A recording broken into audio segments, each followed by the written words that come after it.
And so think about what's going on here. It's like she's sitting there and she's like blasting her libidinous impulses, her spiritual impulses into canvas. And think about what this says about what a human is. You know, you've got this inhibiting ego left brain, and that's the thing we sort of use to carry us around in the world. And it's the neurotic thing that fills us full of anxiety. It does definitely help us, but it's got downsides. And this is what we kind of think that we are. And we think that this is the source of all creativity, where its only real strength is sterilization. All it can really do is silence, is stop things. It's an energy killer, not an energy creator. We're always looking for sustenance, creativity, life. We get lost in this complex world of abstractions, thinking we're looking for, balanced morality and everyone not to be a hypocrite and all that. But no, what we're looking for is life. Actually, people's hypocrisy is probably one of the funniest and most enjoyable things about being alive. We often joke about our own hypocrisy, you know? And what we're looking for is that hypocrisy. What we're looking for is life. We want to be alive. And so she discovers this. And the way you discover this is by realizing that there is a part of you that is alive. It's like as I said, it's like a radio show that naturally plays in your head. The right-brained radio show. The right brain radio show is like blasting out all this energy, you know, all the good vibes, blasting out all the cool movies. It's like Hollywood. You know, you tune yourself into Twitter and into the news channels, and you'll get caught up in that world, and your world will be shaped by that, and you'll get caught up talking about all this type of stuff. But the Hollywood will meanwhile be churning out, or Netflix will be churning out all the movies. And if you actually just tune over to the movies, you can have a whole different experience by paying attention to them. Tune over to that other radio channel. And then you kind of ask yourself, it's like, wait a second, like, I'm not making any of these movies. They're just coming to me. Where are they coming from? It's like you're a little like radio thing, or I don't know, a phone or something. You're like this piece of technology and you're like receiving signals. You know, you're not actually doing anything. You're receiving signals. Like in the left brain, it receives signals from the outside world. This right brain seems to receive signals from the inside world. What the is that all about? What the hell is going on there? That is some wild stuff. Why is that happening?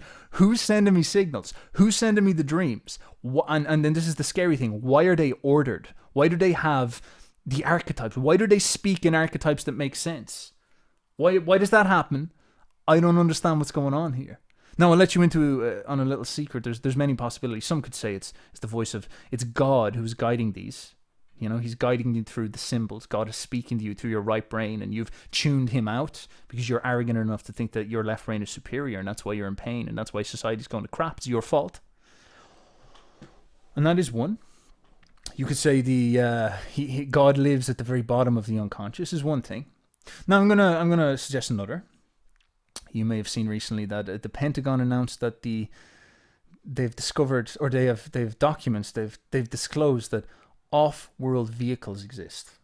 And you see, perhaps, not saying I know anything, not saying I'm clued in to things that other people don't know, but perhaps there is an off-world vehicle, and he sends, it's led by this great being who has a transmission. Because, you know, look, I've listened to my right brain, and this is sort of what I get. I get this transmission, this hint from this great being, this great man, that the world is possessed by the demiurge. And this guy says that he actually came here before to try expose this alien from outer space on his off-world spaceship. He said he came here before to try expose this. And he said that the time is coming now where he's thinking about returning. In fact, we're at the point now where he says the left brain tyranny of the demiurge. The demiurge uses the left brain. You think, all right, you create that castle in your mind. The demiurge is creating all of humanity in a giant egotistical left brain sterile castle where it will consume all of humanity into its own will and then destroy everything like an entropic beast that it is.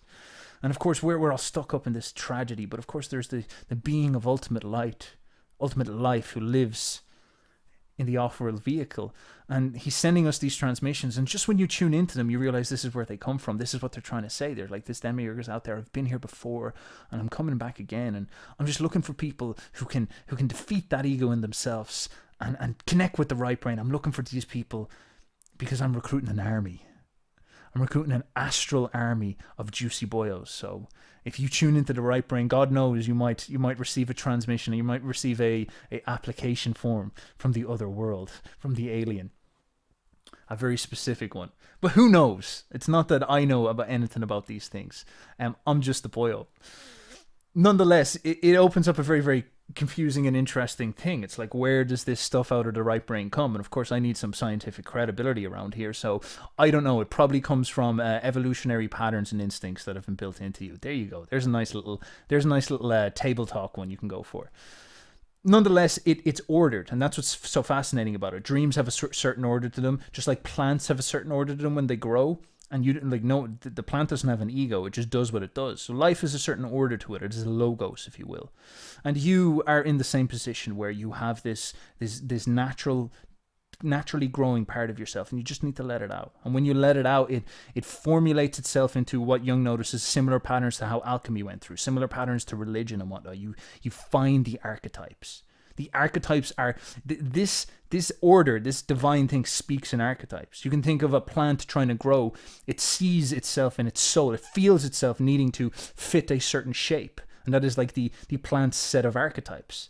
And its job isn't to kind of figure out, be like, rationally I understand that I must become the plant. It's more like it actually has to do the thing. It has to actually become the plant.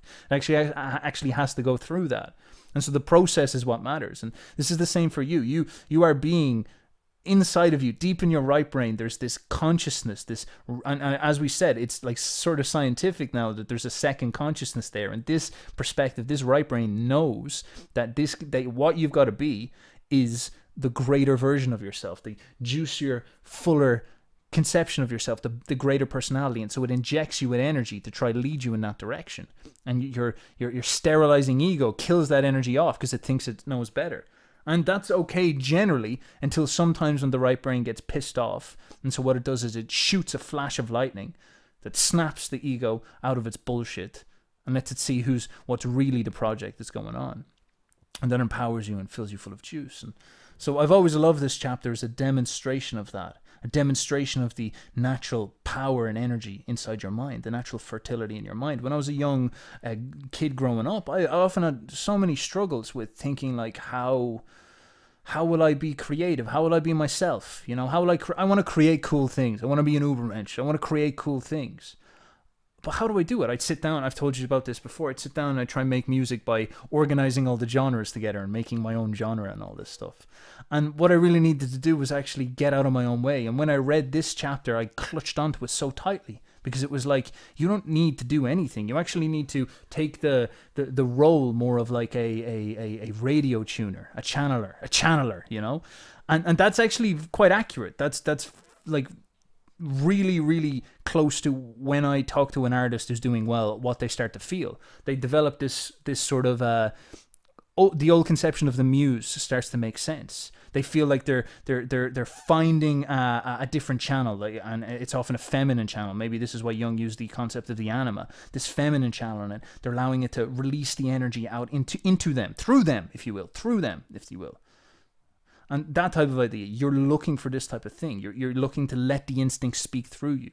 As we said, it's like a horse. You want to like control the horse, ride on the horse, inhibit it when you think it needs to be inhibited, but you're fundamentally letting it run.